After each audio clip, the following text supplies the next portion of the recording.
Hey, what's up, it's Sheen. Here's a guide to how to heal Mythic Mythrax, the Unraveler. As you can see, if there's any preparation you need to do, whether it be Weakauras or Voodoo, you can always check those down in the description. Also, you'll find all of our healing cooldowns that we used.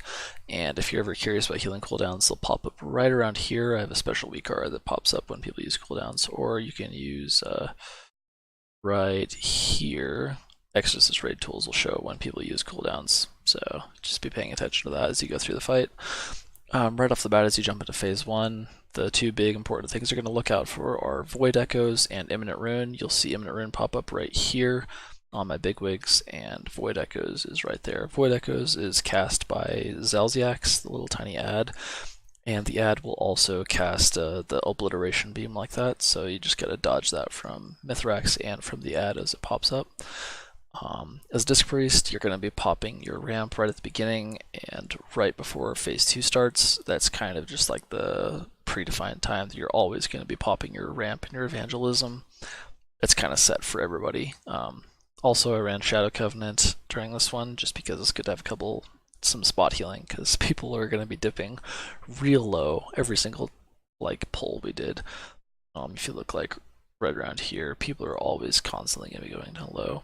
And if you see these little highlighted things around people, that's a special Weakara I have as well that just highlights people that have different buffs, or debuffs rather. So anyone that gets the Imminent Ruin debuff, like right here, this guy has Imminent Ruin on him. It's casting down slowly, 5, 4, 3, 2. Whenever those go out, you really want to be away from the group if you have them, and then they'll blow up and they'll do less damage depending on how far away you are. We did assign cooldowns for pretty much every single Imminent Ruin and every Void Echoes going out, as you'll be able to see in our spreadsheet of healer cooldowns. The other thing you really want to watch out for is the Void Orbs. These guys right here, they'll spawn on people randomly. There's a couple Weakauras that'll let you not, just like it'll pop up saying, hey, you're in range of somebody else, or don't be in range of everyone. If you are in range of someone and a Void Orb pops up, you'll get two people getting hit by those. Yes, this is the Weakara right here. It's red if I'm too close to someone, and green if I'm far away from everybody. And it's right there, they pop up. This is the start of phase 2. Grab a couple of green orbs, that'll clear your stacks. Right up here, it shows how many stacks I have in that Weakara.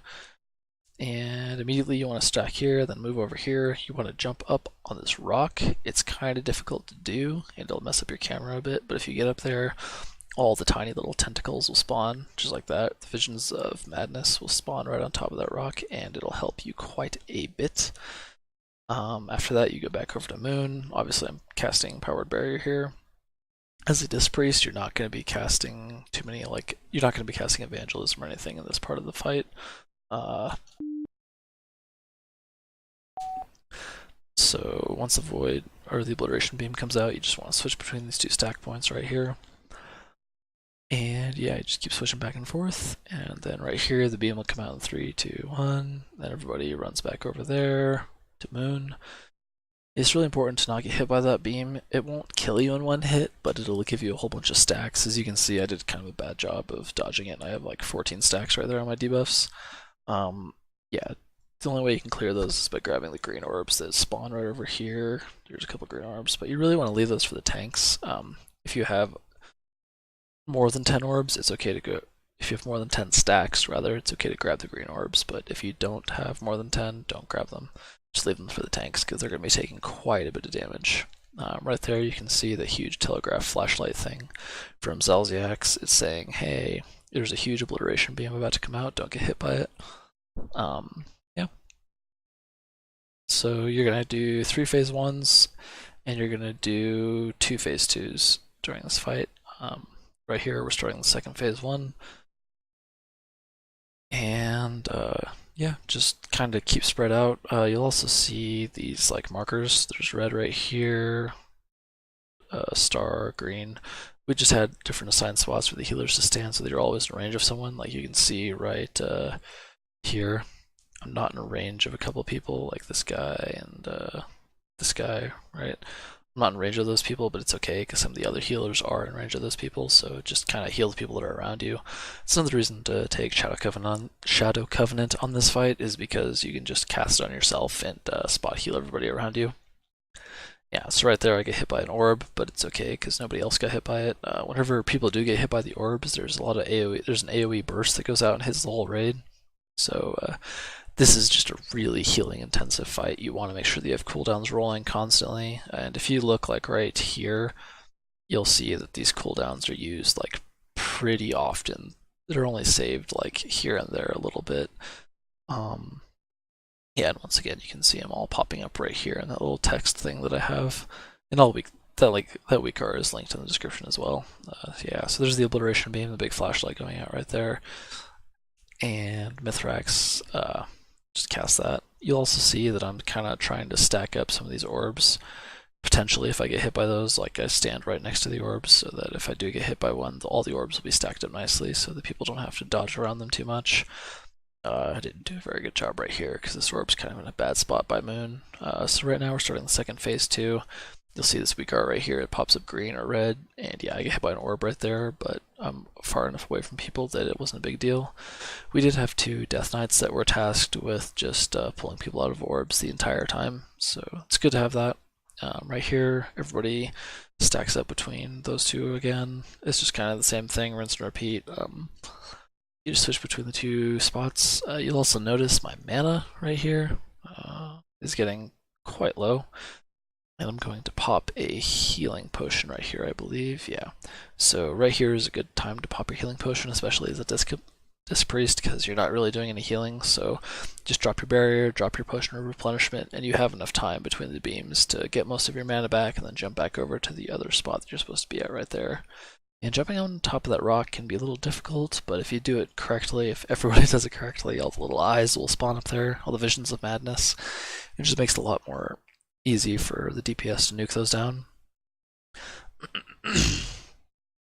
Yep, so now we're going into the final phase here. This is where you want to pop hero, and you just kind of want to burn the boss. There will be no more of these green orbs spawning anymore, these little guys, so the tanks are just kind of going to be screwed wherever they're at, and people are going to start dying rather quickly at this point. It's just a straight burn phase. You want to still just try to stay calm and go through your cooldowns as normal. You can see right here I'm ramping up. You can see I have 15 atonements out, and I'm casting evangelism and going through just everything at once. And at this point, it's just kind of burn, burn, burn. You really want to kill the boss before he kills you. We did have 2 holy priests, and both their Holy Word Salvations were up at this point. I think they both just cast them right now, if I can see that correctly. And yeah, if you just do all of those things, you should be able to kill the boss. There will be quite a few wipes in that last phase, just because it really kind of matters that you go into it with nobody having too many stacks or anything, and you still need to do all the mechanics, like the DPS especially need to really focus on the ad when it spawns. If you don't, then it will still just wipe you. It casts that void echoes every time. Some of the big things that'll wipe you is just people getting hit by the orbs, like multiple people getting orbed at the same time. That's a huge AoE damage that comes out to the raid and will just kill everybody. The other thing that'll really wipe you a lot is just some of the transitions can be a little weird, and some of the timings can overlap with orbs especially, so just make sure you have the Weakauras and that you're paying attention to them, and you should be fine. This is, like I said, the most healing intensive fight on Mythic. Goon's quite a lot less healing intensive, it's much more mechanical, so as long as you can get through healing this, you shouldn't have too many problems healing Gahoon. Yeah. See right here, we get a kill in a second, and if you like the video, go ahead and leave a like. If you didn't, then I'll see you later. Thanks, bye.